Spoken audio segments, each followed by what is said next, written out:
Hi, my name is Dan. We're going to be installing a car stereo today in my 2002 Suzuki station wagon. I have already taken the liberty to pull some of the trim panels out. We have our pride and joy here, which is a Pyle Chopper series PLA 2200. It is a 2-channel amplifier with 1400 watts. I've used Pyle before in the past. It has always made me happy, so I'm very excited about this one as well. Inside the box comes with instructions, and it also comes with some basic mounting screw hardware. This Pyle amplifier has your basic power hookups. It has power, a remote, and a ground. It has dual fuses and your speaker outputs, all simple screws. On the other side of our amplifier, we have RCA inputs and outputs to run your amplifier in series, which we won't be doing today. It also has a level gain, a bass boost, and a adjustable crossover for both low and high depending on your application. Also has a power and fault light in case you have any problems. Next, we will be showing the tools and accessories that we will need to install our stereo system. We have a wiring harness that will quickly adapt our head unit to our factory wiring harness. We will need to do some splicing, so we have our splicing wire connectors as well. We have some zip ties for tying our wire down. We have a RCA cable, 2-wire, it's 16 foot. We will be doing a rear mount install of the amplifier. I don't like to put them under the seats because they tend to get hot and burn out. We don't want to do that to our brand new amplifier here. We have a easy kit power wire set here. It comes with inline fuse, battery connectors, power wire, ground wire. It is also 17 feet to do our rear mount installation. We have an easy bracket for the head unit so we can get things going quickly. And we have a 8 conductor wire, speaker wire, that we will be making easy installation for this amplifier as well. We don't want to have to run separate wires, so we're just going to do it all at once. Some of the tools we will need today are going to be wire cutters and strippers, crimpers for our wire connectors. We have a test light for finding our power. We have just your typical Phillips head flathead screwdrivers, and we have a multimeter, although we probably will not need that today for the basic installation. We will be installing our power wire first thing. We will be going from the fuse box under the hood, and we will be drilling a hole underneath the dashboard through the firewall, and it will route underneath the dashboard. And we have already removed our trim panels for running all of our wire. Also, another thing to think about is to make sure that none of your wires interfere with your ability to control the pedals of your vehicle or get in the way for controlling your vehicle. Driving is the most important thing, not your stereo. We will also be routing all of our wires together so the trim plates will stay off until the very end. The ground wire we don't have to worry about running. We'll get to that later with the amplifier. It'll be a nice short run. We've already taken out our stock stereo and taken the bezel and disconnected all of our wires. We have a ground wire and we have our factory wiring harness here to come back to at a later point.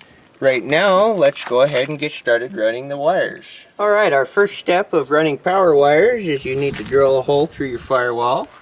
And our kit came with a nice little grommet that keeps your wire from getting cut up on your rough hole. You may have to do a little bit of filing to get the roughness out and make your grommet fit.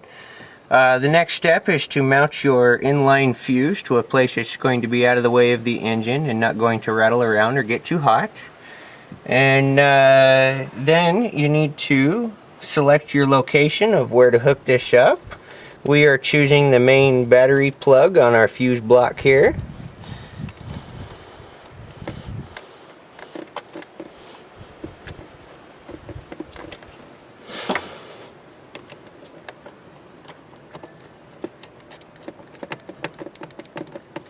Make sure that it's a good clean connection. If it's not, this would be a good time to clean it up. Make sure it's good and tight, and clean up your zip ties when you're done. Next we will be showing how to route your wires to your amplifier in the rear of the vehicle. So we've run our power wire through the firewall and we've run it behind the console for the stereo and the dashboard. We've brought it over here to our trim panel and we are joining it with the rest of our wires for hooking up, including our remote wire to turn our Pyle amp on and off, and the audio inputs for our amplifier, and we also have the speaker wire that will be running from the amplifier back up to our deck. Just need to make sure when you do this that everything runs nice and clean and will go underneath of your trim panel. Next we will move to the rear installation and we'll show you how to terminate the wires at the amplifier. Okay, we're here at the rear of the vehicle where we're going to be installing our Pyle amplifier. And one of the first things you need to make sure is that you have a heavy enough gauge power wire and ground wire to support the amplifier. This is 1400 watts. It will take quite a bit of juice. So we're using an 8 gauge wire to make sure that it will be plenty of supply. Bigger is always better in this case. Also, you need to make sure that you have plenty of wire connections that you can freely move around and get all your wires hooked up without pulling on anything that might come undone or destroyed.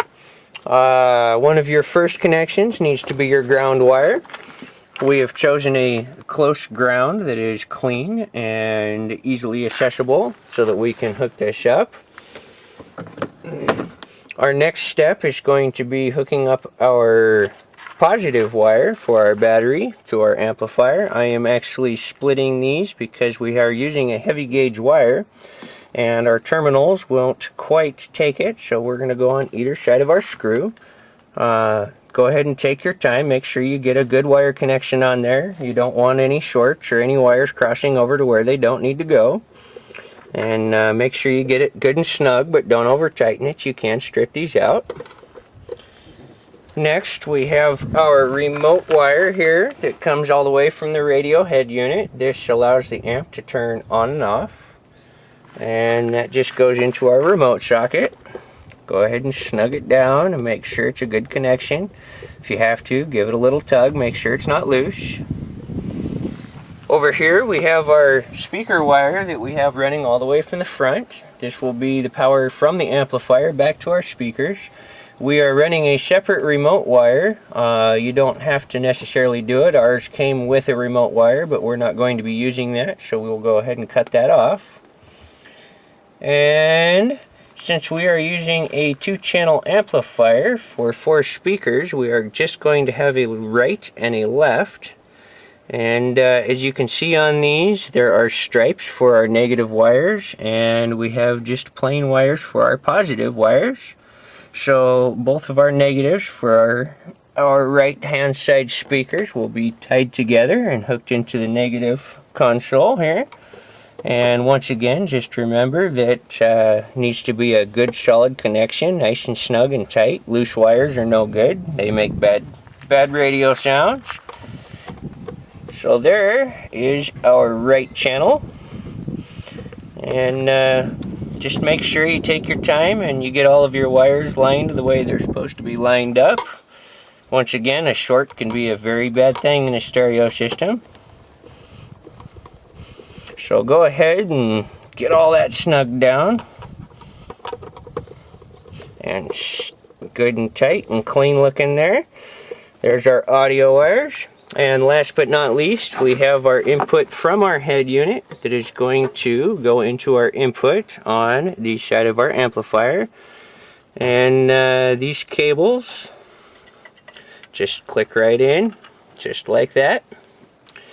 And next, we are going to be mounting our amplifier now that all of our wires are hooked up. So we have already gone through and we have stripped all of our wires and we have put our butt connectors on, or our bullet connectors.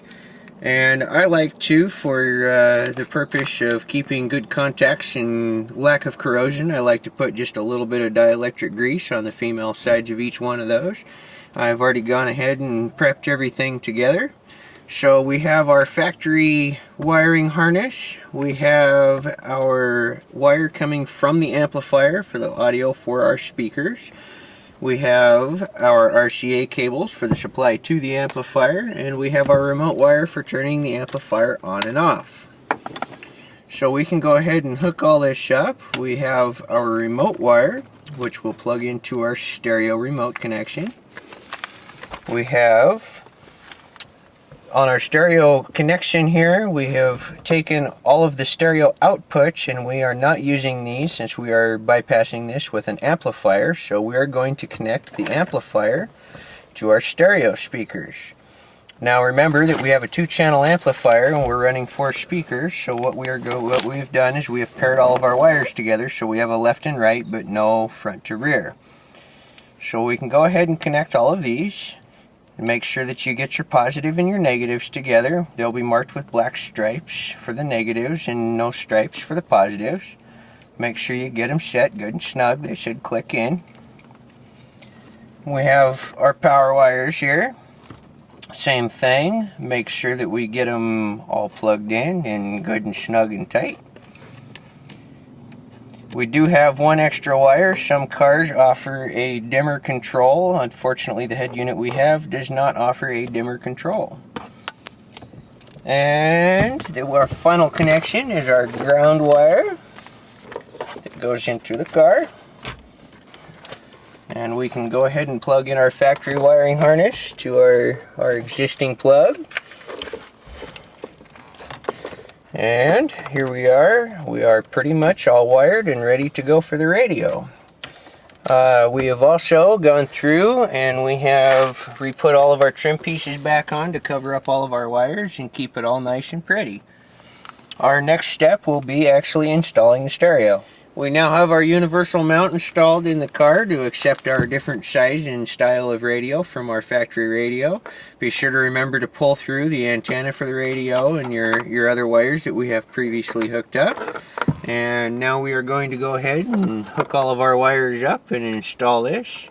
The antenna should slide right into the antenna slot. Our RCA cables should have a spot right on the back, and make sure you have a left and a right.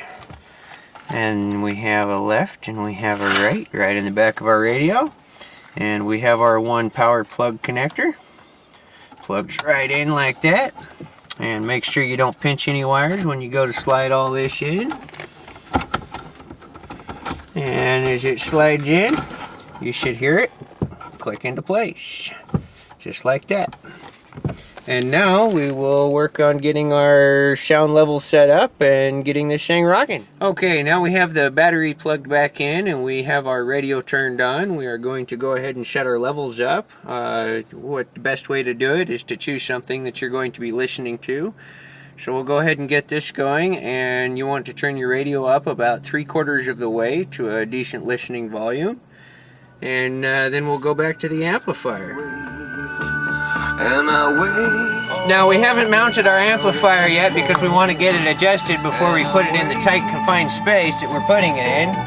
So here we have our level input, and we're just going to turn our level up until we start getting some distortion in our speakers.